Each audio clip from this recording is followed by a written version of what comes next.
बोल भारत माता की, बोल भारत माता के, छत्रपती शिवाजी महाराज की, डॉक्टर बाबासाहेब आंबेडकर यांच्या आज या विधानसभा 2024च्या रणांगणामध्ये तुमच्या पंजा नसला तरी माझी बॅट मी तुम्हाला दिली आहे.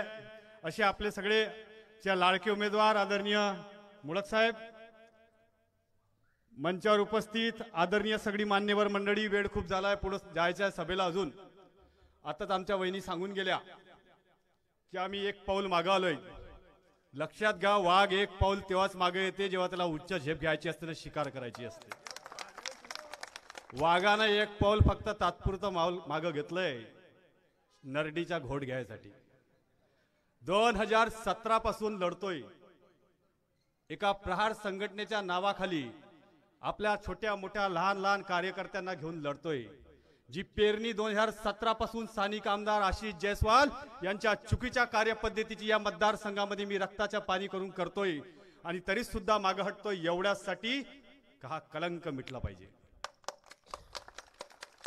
आता हे सांगतायत, निवडणुकीच्या पहिलेपर्यंत सांगत होते हा पांदन रस्ता, तो आंदन रस्ता, तो केलं, ते केलं, ते केलं, ते केलं, एवढे कोटी आणले, 500 कोटी आणले, 1000 कोटी आणले, 3000 कोटी आणले. खूप मामाच्या घरी 100 गाय सकाळी उठून गेले कुठं. एक त्याचे महाशय सांगत होते चायपेक्षा केटली गरम, गोड्या बिस्किट. काय अधिकार काय तुम्हाला भूमिपुत्र म्हणवाचा? कुठले तुम्ही भूमिपुत्र? कुठून आले तुम्ही भूमिपुत्र? तुम्ही आम्हाला प्रश्न विचारताय, तुम्ही आम्हाला सांगताय भूमिपुत्र म्हणून. अरे खरी भूमिपुत्र तर आम्ही आहे हो. अरे तुम्ही सांगा ना, तुमचे आजोबा MP वरून आले, त्या भागामध्ये दारूचा धंदा करायसाठी आले. दारूचा धंदा करता करता आमच्या लोकांना दारूच्या सवयी लावल्या. दारूच्या पैशापायी उदारी पोटी पोटी त्याच्या एकरा शेतात तुम्ही मारून टाकला. दारूचे धंदे करायला आले, गावाचे पाटील होऊन बसले, आणि आमच्याच भरोशावर इंग्रजाची नीती अपनावली. फूट पाडा आणि राज करा, आमच्या भरोशावर तुम्ही आमदार झाले आणि आमच्याच लोकांवर अन्याय करायला लागले. तुम्ही भूमिपुत्र, एक पिढी तुमची या मातीत खपली नाही, तुम्ही भूमिपुत्र. अरे या मातीतच जन्मच आमच्या पिढ्याच्या झाला. आम्ही भूमिपुत्र का तुम्ही भूमिपुत्र, हा प्रश्न आम्ही तुम्हाला विचारतोय. काही खोटा संभ्रम पसरवता, लोकांना सांगताय मुळक साहेब जेव्हा आमदार झाले तर म्हणे उमरेडला रामटेकच्या फंड उमरेडला नेतील. अरे दहेगावच्या सरपंच गरम भाडल्या निधी नेऊ शकत नाही. एवढं येडं समजता लोकायले, एवढं मूर्ख समजता लोकायले, एवढं संभ्रमाचं राजकारण करता. वरून सांगता विकास कामं केली. कसली विकास कामं केली तुम्ही सांग. निवडणूक आली तर तुम्हाला MIDC आठवली. MIDC वा, तेव्हा निवडणुकीच्या तोंडावर MIDC. अरे महोदय, रामटेकला MIDC होती, बोर्डही चोरी चालला गेला तिच्या. पारसिवनीला MIDC आहे, कंपनी याच्या नाव घेत नाही. काहीतरी रोजगार नावावर, आपल्या नावावर रोष आहे बा. लोक चिडतायत, रोजगार दिला नाही म्हणून चिडतायत. म्हणून MIDCचं मनात आलं तेव्हा ते गाजर टाकायचं, मनात आलं तेव्हा लोकांना संभ्रमित करायचं, मनात आलं तेव्हा निवडणूक जिंकण्यासाठी वाटेल ते फंडे करायचे. आणि हे धंदे आता आम्ही बंद करणार आहोत. आम्ही एक पाऊल त्यासाठीच पुढे आलोय. अत्यंत चांगला उत्साह आहे साहेब. मी तर फिरतोच आहे, मी एकमेव असा कार्यकर्ता आहे, मी उमेदवार नाही आहे, पण जेवढं साहेब फिरतात आहे ना तेवढा मी सुद्धा फिरताय. आज सकाळी निघलो, सकाळपासून आमगाव पासून तर तुमच्या मांजरी, पंचाळा, भंडारगोळी सारा पट्टा छाडून मारून आलो, आणि सभेला पुन्हा इथं पोहोचलो. आता 11-12 वाजता जाऊन घरी झोपणार, आणि सकाळीच पुन्हा तुमच्यासोबत तारसा चाचेच्या दौऱ्यात येणार. तुम्ही झोपणार नाही, मी झोपणार नाही, याच्यासाठी की माझा मतदारसंघ झोपता कामा नाही, म्हणून आम्ही जागणार आहोत. 20 तारखेपर्यंत जागणार आहोत. अत्यंत मागे आहो आपण. याद राखा, हा आमचा मतदारसंघ SC ST OBC मुस्लिम बांधव आमच्या बहुजनाच्या मतदारसंघावर आम्ही परक्यांचा झेंडा गळू देणार नाही. काही झालं तरी चालन. काशीरामजी सांगत होते, जिसकी ज्यादा जनसंख्या भारी उसकी उतने हिस्सेदारी. मग या मतदारसंघात आमची जनसंख्या भारी असताना आम्ही तुमचा झेंडा गाडू देणार नाही.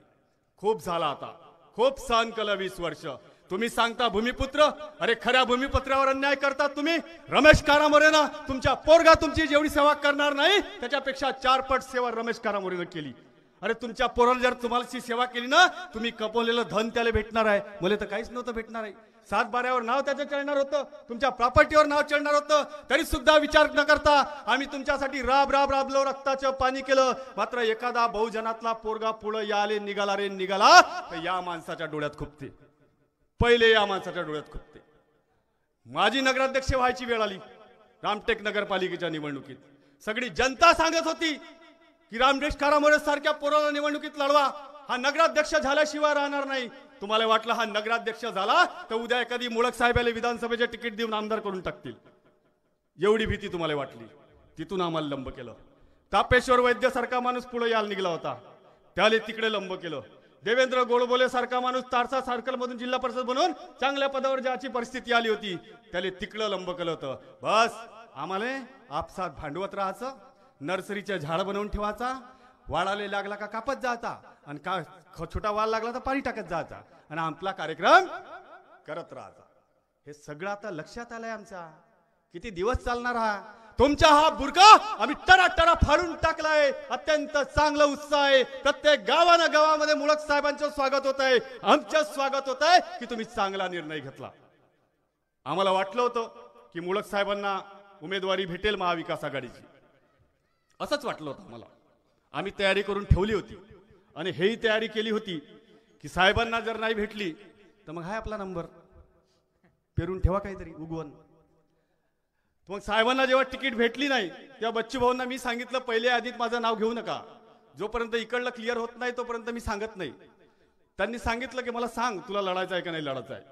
मी म्हणलं मला लढायचं आहे, पण मी जरा माझ्या मतदारसंघावर लक्ष ठेवून आहे, कारण माझं आमदारकीच्या तिकिटापेक्षा ना निवडणुकीच्या ना आमदारापेक्षा माझा जो मतदारसंघ 20 वर्ष विकासात मागं गेलाय. आमचा बहुजन पोरगचे जे नेतृत्वात मागं गेले आहे, आमच्या ओबीसी SC ST आमच्या मुस्लिम बांधव जो फक्त ना फक्त विकासाचं सोंग पाहत आहे, त्या सगळा सोंग आम्हाला दूर करायचा आहे, म्हणून मी लक्ष ठेवून होतो. पण जेव्हा साहेबांची कटली तर मला जमते आपला यावेळेस, तेव्हा मी बच्चू भाऊंना सांगितलं. मग साहेबांनी अपक्ष फॉर्म भरला, त्याच दिवशी मी भरला 29 तारखेला. सगळी परिस्थिती आम्ही पाहत होतो कशी होती. मग आमच्या लक्षात आला हे निवडणूक नाही, हे तर मॅच फिक्सिंग चालू आहे. ही सगळी मॅच फिक्सिंग दिसतंय. आणि मग आम्ही काळजावर दगड ठेवला आणि थरथरत्या हातानं विड्रॉलच्या फॉर्मवर सही घेतली.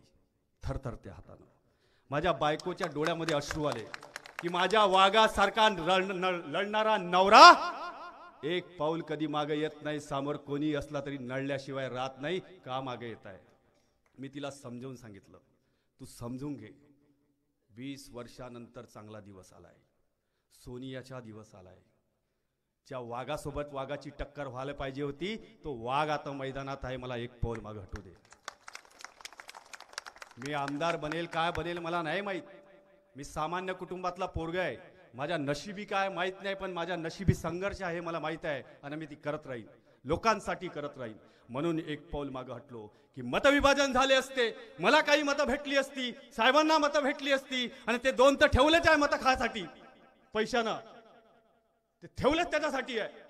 असा मताविभाजनाचा फटका करायचा, दगा फटका करायचा आणि पुन्हा 5व्यांदा निवडून यायचा. हा जेव्हा प्लॅन आमच्या डोक्यामध्ये आमच्या समोर आला, आम्ही सगळे छोटी मोठी कार्यकर्ते एकत्र बसवली, सगळ्यांना सांगितलं नाही, एक पाऊल मागे यायचं आहे. यावेळेस नुसतं लढण्यासाठी लढायचं नाही, यावेळेस उमेदवार कोणी असला तरी चालेल, पण जिंकासाठी लढायचं आहे, जिंकासाठी. एक पाऊल मागे आलं.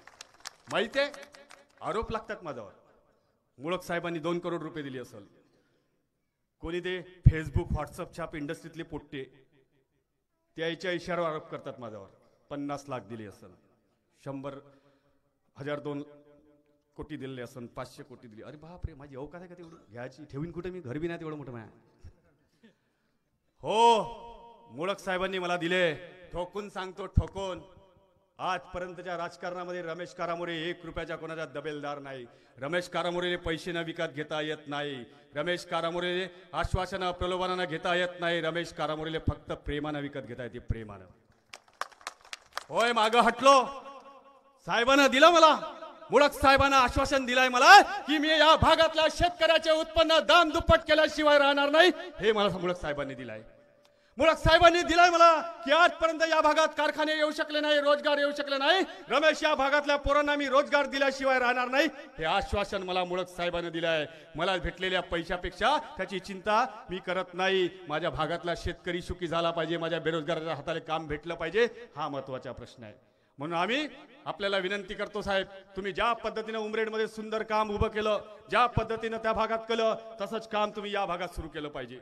या भागात काळाची गरज आहे. आज आमच्या शेतकरी हवालदिल झालाय, आज आमच्या शेतकरी वाघाचा शिकार होत चाललाय, आज आमच्या शेतकरी सिंचनापायी अभावी त्रस्त झालाय, आज आमचा ओबीसीचा आंदोलन झाला. हा माणूस 20 वर्षापासून या मतदारसंघाचा आमदार आहे. या भागात मोठ्या प्रमाणामध्ये ओबीसी आहे. ओबीसीच्या एकाही आंदोलनात हा माणूस दिसला नाही. विधानसभेत बिळ सुद्धा काढली नाही. का? ओबीसीचे मत पाहिजे, फक्त सत्ता मिळवायची, आणि सत्ता आल्यावर मोठं कोणाला करायचं? आडनावं पहा जरा, जे यायचे लाभार्थी आहेत आडनावं पहा, द्यायचे कोण मोठे झाले पहा ना. मतदान आमचं, कार्यकर्ते आम्ही येडे यायच्या वरातीत नाचतो आणि लग्नात जेवते भलतेच. हे चित्र आता आम्हाला बदलावून काढावं लागणार आहे. म्हणून आपल्या सगळ्यांना विनंती करतो, ही सगळी माणसं इथं बसली आहेत, ही माणसं विचारानं मोठी झालेली आहेत. कोणी खरेदी विक्रीत आहे, कोणी बाजार समितीत आहे, कोणी संघामध्ये आहे, कोणी सोसायटीमध्ये आहे, ही सगळी शिक्षण संस्थेत आहे, कोणी कुठं आहेत. आणि त्याच्या स्टेजवर पण माणसं आहेत, कोणी रेतीवाला, कोणी जेसीपीवाला, कोणी पोकल्यानवाला, कोणी टिप्परवाला, आणि उरले सुरले ओयो लॉजवाले. ओयो लॉज हे घडवायचे आहे तुम्हाला. या मतदारसंघात हे घडवायचे आहे. हे पाहिजे होतं छत्रपती शिवाजी महाराजांना, हे पाहिजे होतं डॉक्टर बाबासाहेब आंबेडकरांना, हे पाहिजे होतं का छत्रपती शाहू महाराजांना? ही लोकशाही पाहिजे होती, ही जेब कचऱ्याची लोकशाही पाहिजे होती. आपल्या सगळ्यांना शपथ आहे, हात जोडून विनंती आहे. हा रमेश कारामुळे तुम्हाला एकच वचन मागतोय, दोन्ही हात वरता करायचे आहे, एक शपथ घ्यायची आहे. 23 तारखेला आपल्या हक्काचा माणूस आमदार करून पाठवायचा आहे. 23 तारखेला काही झालं तरी चालाल. कोणी किती काही आला, काही प्रेशर कुकर फेफकर काही आला, हटा सावन की घटा, इसके बाद नहीं चलेगा कुछ भी. बहुत हो गई तुम्हारी दादागिरी. तहसीलदारावर दबाव, कधी एसडीओ वर दबाव, कधी रेतीच्या धंद्यासाठी दबाव, कधी गिट्टीच्या धंद्यासाठी दबाव. हे धंदे करण्यासाठी तुम्हाला आमदार केलं होतं. तुम्ही सांगता आम्ही विकास केला, दिसते ना आम्हाला विकास तुमचा. तुम्ही जेव्हा 2009ला फॉर्म भरला तेव्हा तुमची संपत्ती किती होती हो? त्यानंतर तुम्ही 2014ला फॉर्म भरला तेव्हा संपत्ती किती होती? 2019ला फॉर्म भरला तेव्हा संपत्ती किती होती? 2024ला फॉर्म भरला. माझ्या सगळ्यांना तुम्हाला सवाल आहे, इलेक्शन कमिशनच्या वेबसाईटवर जा, या माणसाच्या उमेदवारी अर्ज काढून पहा आणि त्यांना विचारा, 30 कोटीची संपत्ती 300 कोटीची झाली कशी? कोणत्या एमआरजीएसच्या कामाला गेले होते? असा कोणता कापूस सोंगला तुम्ही? असा कोणता धान पेरला? असा कोणता गहू पेरला बाबा? आम्हाला झालं नाही. आणि तुम्ही कोणत्या कामाला गेले होते? तुम्ही तर सांगता माझा तर उद्योग नाही, माझा तर धंदा नाही, मी तर 24 तास लोकांच्या कामात राहतो. तर असा कोणता काम आहे बा ज्याच्यानं 30 वरून कोटीवरून 300 कोटीवर जाता? आम्ही करायला लागतो उद्यापासून. आमचे पुराभराचं कल्याण होऊन जाईल. थोडस सांगा ना. फक्त मूर्ख मूर्ख मूर्ख मूर्ख मूर्ख, मला फक्त मूर्ख बनवणार, लोकांची मतं घेणं, एवढंच सगळं सोंग सुरू आहे. जास्त वेळ आपला घेणार नाही. इथून पुढे पुन्हा मला जायचं आहे. मी 20 तारखेपर्यंत जबाबदारीवर आहे. मी 20 तारखेपर्यंत कर्तव्यावर आहे. एकच कर्तव्य आहे, रामटेक विधानसभेला या सोंगाड्याच्या कचाटून सोडवायचं आहे. तोपर्यंत या क्षेत्राचा उद्धार होऊ शकत नाही. तोपर्यंत आमच्या भागातली एससी एसटी ओबीसी बहुजन पोरं राजकारणात पुढे येऊ शकत नाही. आमच्या भागातला ओबीसी तरुण पोरगा राजकारणात कोणत्या पदावर जाऊ शकत नाही. म्हणून आपल्या सगळ्यांना विनंती आहे, ही शपथ आपल्या सगळ्यांना घ्यायची आहे. पक्ष भिक्ष काही पाहू नका. आमचे उमेदवार पक्ष आहेत, उमेदवाराच्या पक्ष आहे आमचे. मनासारखंच झालं माझं, एकदम मनासारखं. मी तर खरं सांगतो, एक अगरबत्ती लावत होतो का माया जमू दे, आणि दुसरी अगरबत्ती लावतो की याची तिकीट करू दे. आता ते अपक्ष आहेत, आम्हालाही अडचण नाही. आणि मला भेटली होती बॅट. आता म्हणलं आपलं जमत नाही तर आपली बॅट इकडे देऊन टाका, साहेबांची बॅट, आणि आम्ही धाव इकडे मग फिल्डिंग करायसाठी, आणि आपणही आहे सगळे मॅच पाहण्यासाठी. आपल्या सगळ्यांना विनंती आहे, असा जोरानं 6 मारायचा आहे ना सिद्धा स्टेडियमच्या. आणि हे सांगतात मुळक साहेब उमरेडवरून आले. अरे मुळक साहेब नावाच्या वाघानं उमरेड वरून रामटेका 10 वर्ष पेरून इथची विधानसभा लढण्याची धमक ठेवली. अरे खरंच तुमच्यात ताकद असेल ना, कामठी मौद्यात जिल्हा परिषद लढून दाखवा. लढून दाखवा ना जिल्हा परिषद. कामठी मौद्यात लढून दाखवा, सावनेरात लढून दाखवा. अरे ते तर सोडा, नुसते उमरेड मध्ये जाऊन एखादी ग्रामपंचायत लढून दाखवा. एखादी ग्रामपंचायत काय. अब छोड़ दो, अभी RR है. RR एक पिक्चर आली होती मध्ये. कोणती पिक्चर होती? RR. बस आपल्या सगळ्यांना एकच विनंती, बॅट चिन्हासमोरची बटन दाबवायची आहे. आमच्या चिन्ह आहेत, आमच्या चिन्हाला जिंकवायचं आहे. साहेबांचा विजय, आपल्या सगळ्यांचा विजय. आणि उरली सुरली रमेश कारबोले साहेबांनी किती पैसे दिले हे मी 23 तारखेला जेव्हा आपण निवडून येऊ तेव्हा विजयी मिरवणूक निघेल तेव्हा मी चेक आकडे नगद कॅश घी सगळं सांगून देईन किती दिले म्हणून. ठीक आहे, धन्यवाद.